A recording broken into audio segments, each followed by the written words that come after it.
And I can report today that the DNA hits from the towel that was wrapped around the firearm and the DNA on the screwdriver are positively processed for the suspect in custody. Charlie Kirk was shot at 12:23 local time on September 10th.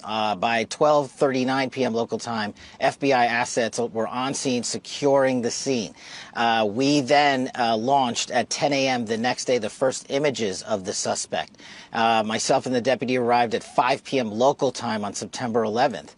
And then what we did was decided to have a press conference at 8 p.m. local, where we issued for the first time FBI obtained video footage that we seized from the security camera surveillance system and new images, enhanced images.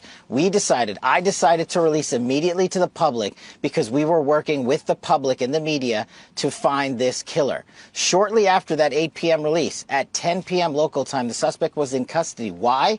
Because the father informed us, pursuant to an interview of him, that he looked at the video that we released that evening and the enhanced photos and identified the suspect. That's how fast the FBI was working to put out information in real time. And for comparative sake, the Boston bombing, the FBI didn't release images for 3 days. We know we didn't have 3 days. I made an executive decision on an investigative and operational need, and it turned out to be the right move because the men and women of the FBI said that's what we should be doing. My job as FBI director is not to speak to motive, is to speak to the facts. And that's what I'm going to do. His family has collectively told investigators that he subscribed to left-wing ideology, and even more so in these last couple of years.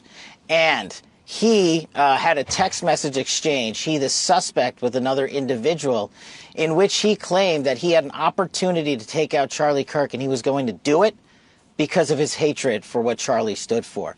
Those are factually accurate investigatory findings by the FBI that we've handed over to the local authorities and the federal authorities to make their prosecutorial decisions.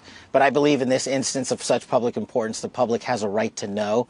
And I've told you I'm committed to transparency, and that's what I'm doing here today. Why didn't that person that he was talking to, why didn't that person say something?